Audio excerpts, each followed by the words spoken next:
नमस्कार, मेरा नाम विजय तिवारी है। मैं अयोध्या उत्तर प्रदेश का रहने वाला हूं। एक छोटा सा गांव जिसे आज की तारीख में लोग ब्रह्म ऋषि शांडिल्य धाम के नाम से जानते हैं, वहां मेरा जन्म हुआ। मेरे पिताजी एयरफोर्स में रहे, तो उनकी वजह से हमें पूरा भारत भ्रमण करने का मौका मिला। केंद्रीय विद्यालय स्कूलों में हमारी पढ़ाई हुई और उसके बाद 1979 से हम दिल्ली में आ गए और यहाँ पे दिल्ली यूनिवर्सिटी में विभिन्न प्रोग्राम्स के साथ हम जुड़े।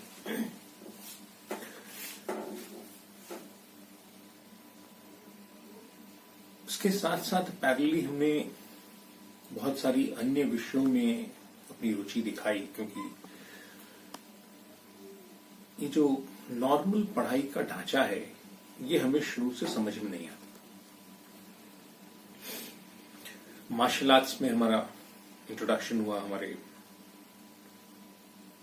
टीचर थे राशिद अंसारी साहब, उनके साथ काफी हमारा इंटरेक्शन रहा बचपन में। और उसके बाद फिर अलग अलग चीजों के साथ जुड़ना हुआ। 1989 में हमारे इंडिया कैंप में हमको जूडो में मैं नेशनल प्लेयर रहा। उसमें इंडिया कैंप में मुझे इंजरी हुई, तो उसमें उसके बाद हमने एक्सपोर्ट गारमेंट्स का काम किया। एक्सपोर्ट अच्छा चला, उस समय अच्छा जूम था, लेकिन 93-94 में एक स्लम्प आया और उसके कारण हमें काफी लॉसेस हुए और फैक्ट्री बंद कर दी। 94 ऑनवर्ड्स हम थोड़ा योग और आयुर्वेद, प्राकृतिक चिकित्सा के साथ जुड़ गए।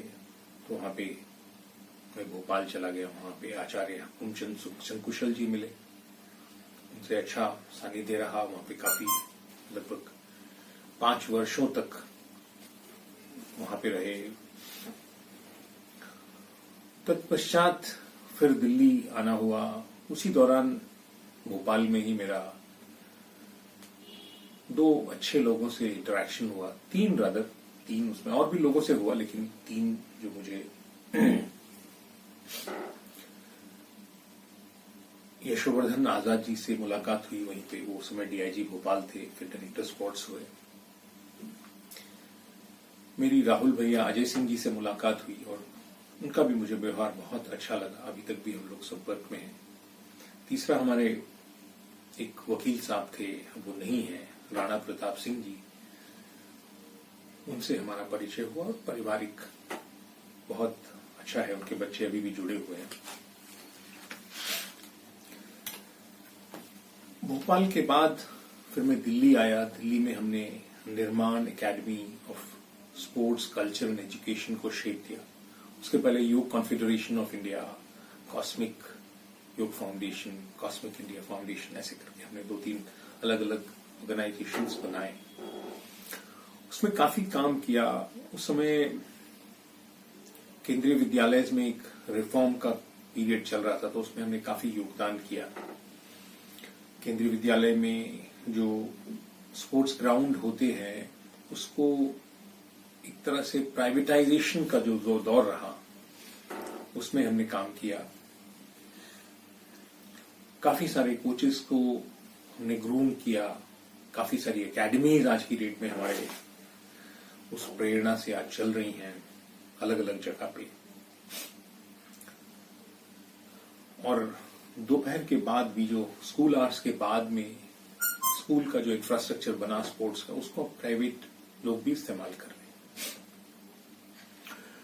उसके बाद मुझे एक मौका मिला, मैं क्योंकि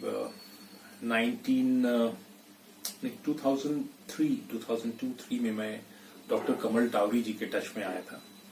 उस समय एडिशनल सेक्रेटरी होते थे अपने होम अफेयर्स में। इंटर स्टेट काउंसिल है एक, उसके वो एडिशनल सेक्रेटरी थे।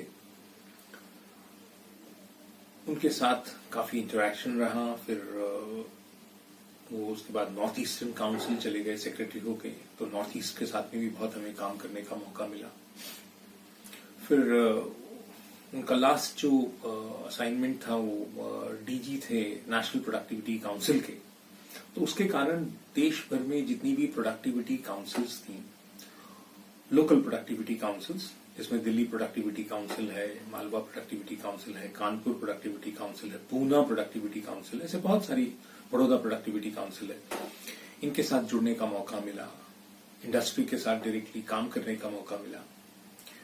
फिर इसको देखते हुए मुझे मालवा प्रोडक्टिविटी काउंसिल ने इंदौर बुलाया। मैं लगभग 1.5 साल इंदौर में रहा और इंदौर के दौरान मेरी निखिल से मुलाकात हुई। निखिल पांडे अच्छा बच्चा है, अभी भी हमसे जुड़े हुए, हमारा आईटी का काम देखता है। मालवा प्रोडक्टिविटी काउंसिल के अध्यक्ष सोमनाथ शर्मा जी हैं, उनसे भी वहां पे अच्छा रहा। वहां पे और भी बहुत सारे लोग इंदौर में मिले, अच्छा एक समय कटा। इंदौर में जब मालवा प्रोडक्टिविटी काउंसिल में मैं रहा तो उस दौरान मुझे टावरी जी ने मिनिस्ट्री ऑफ पंचायती राज में इंट्रोड्यूस किया रूरल बिजनेस हब से। रूरल बिजनेस हब जो ग्रामीण व्यवसायिक केंद्र है, उसमें मणिशंकर अय्यर जी अध्यक्ष थे, ये मंत्री थे अपने, और अमित गोयल जी वहां पे एडवाइजर थे। उन्होंने फिर मुझे राष्ट्रीय समन्वयक, नेशनल कोऑर्डिनेटर बना दिया रूरल बिजनेस हब्स का। उसमें हमने बहुत सारा काम करने की कोशिश की, ग्रामीण व्यवसायिक केंद्र और हर ब्लॉक लेवल तक हमने उसमें क्या क्या हो सकता है पूरे भारत में। कई सारे सांसदों को भी उसमें जोड़ा, कई कॉर्पोरेट्स को जोड़ा। अभी भी कुछ लोग उसमें काम कर रहे हैं, लेकिन जितना काम होना चाहिए था उतना हुआ नहीं।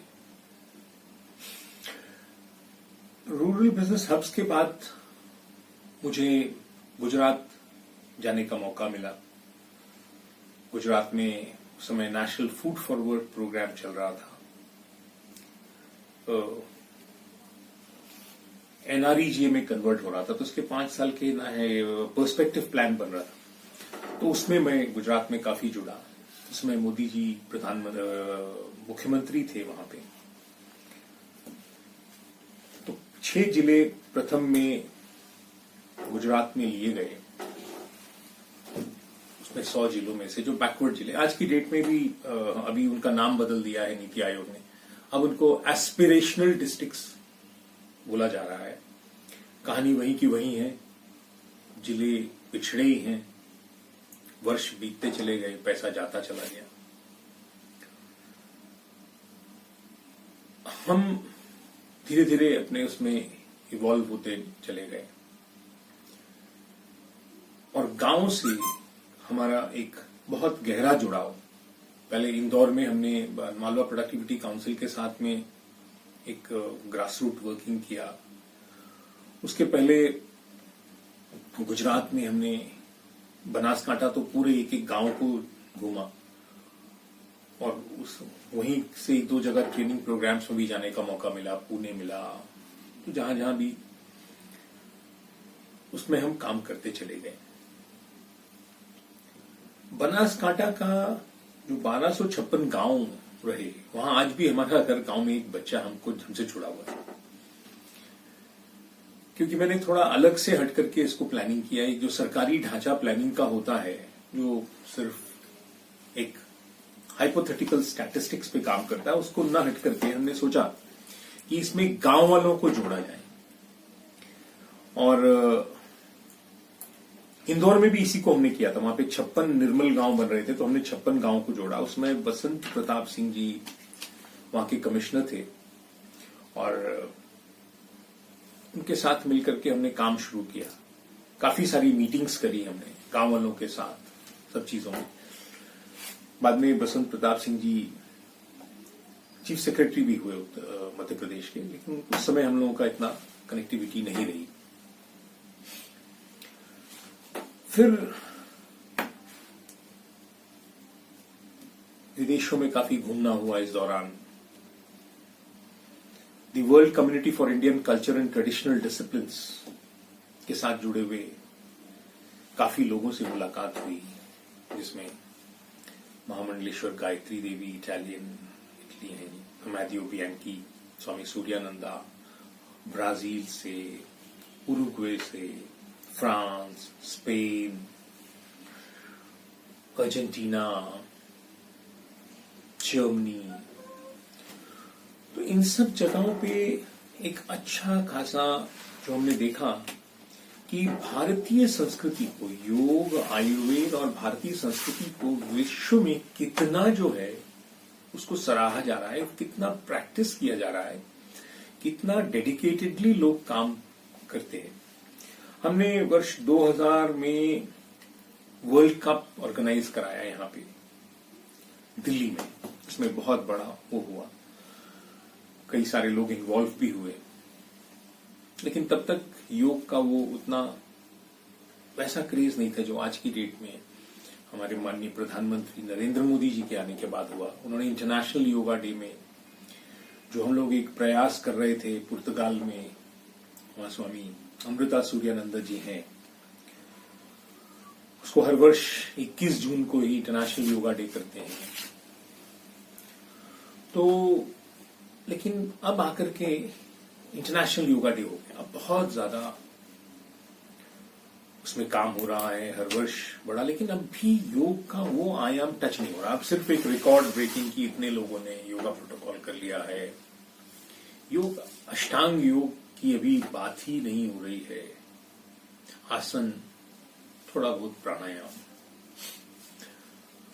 और अब धीरे धीरे आकर के हम ये देख रहे हैं कि आज कोविड-19 में फंस गए हम सब, क्योंकि यम नियम का तो हुआ ही नहीं पालन। पूरा संसार जो है अलग अलग चीजों में फंस गया, गांव अलग छूट गया। तो अब हम इसी सीरीज में कैसे वापस इन सब प्रॉब्लम से इसको डील करें, कैसे इसको सॉल्व करें, इसी पे जब से लॉकडाउन हुआ है तब से इसी पे चिंतन चल रहा है। बीच में 2017 में हमें एचआरडी मिनिस्ट्री के साथ एक काम करने का बड़ा मौका मिला, जिसमें एआईसीटी आईसीएसएमई सैगी इनिशिएटिव बनाया गया, मुझे राष्ट्रीय समन्वयक बनाया गया, और लगभग 10,500 इंस्टीट्यूशंस हैं पैन इंडिया में। जितना भी फैकल्टी मेंबर्स हैं एआईसीटी के साथ जुड़े हुए, उनके रीजनल ऑफिसर्स हैं, सब ने काम करके पूरा उसको एक शेप देने की कोशिश की। और वर्ष 2018 में हमें एक ऑफर मिला कि बंगाल में जुड़ के कहीं एक राष्ट्रीय लेवल का काम किया है।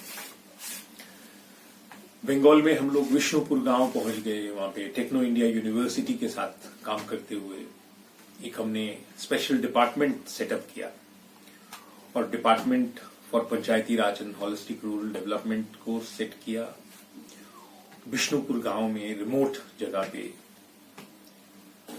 वो सब अलग अलग चैप्टर्स में इसकी अलग अलग हम आपको कहानियां बताएंगे, अपने एक्सपीरियंसेस शेयर करेंगे। लेकिन फिर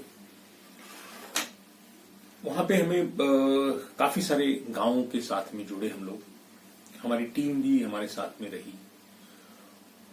वो लोग भी इसमें आगे के वीडियोस में अपने अपने एक्सपीरियंसेस शेयर करेंगे, क्योंकि एक सीरीज होने जा रही है ये हमारे स्टूडेंट्स के लिए एक रोड मैप होगा कि कैसे हम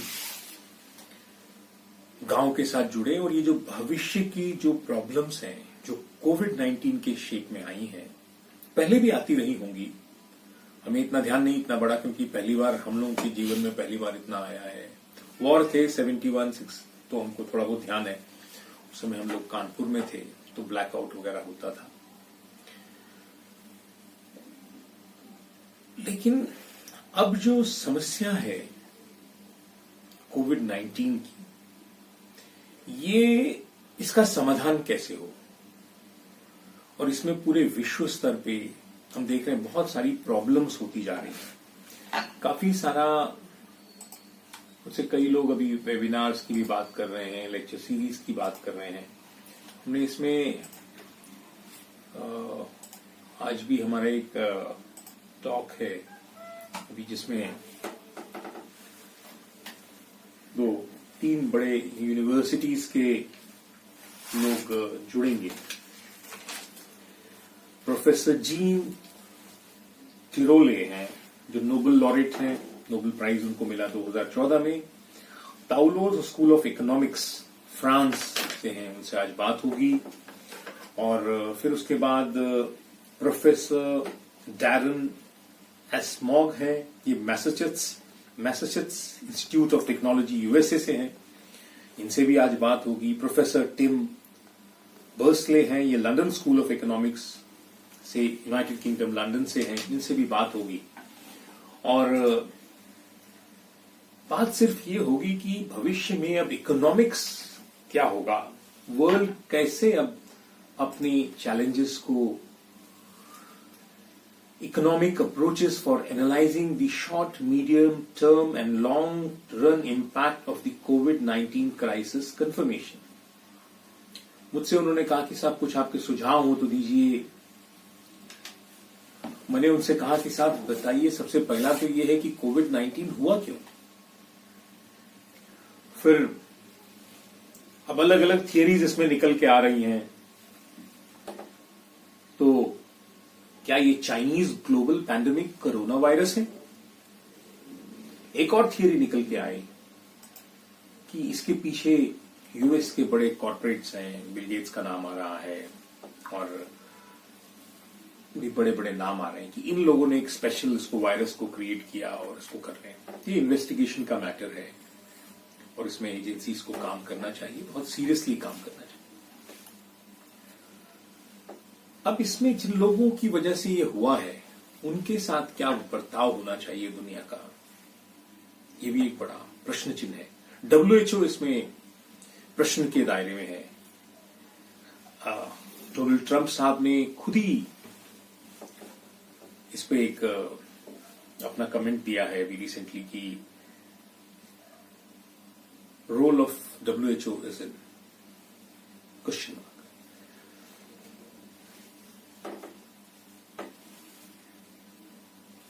अब इसमें जो नुकसान हो गया है लोगों को, संस्थाओं को, ऑर्गेनाइजेशंस को, कंपनीज को, देशों को, उनका कंपेंसेशन कैसे होगा, लाइफ वापस नॉर्मल कैसे आएगी, क्योंकि अब जीवन कोविड-19 के बाद में वो नहीं रहेगा जो दुनिया पहले थी। इस बदलाव के लिए हम लोग कैसे अपने आप को तैयार करेंगे और भविष्य में ये भी देखना है कि ये रिपीट ना हो। ये बड़ा आवश्यक है कि ये रिपीट ना हो।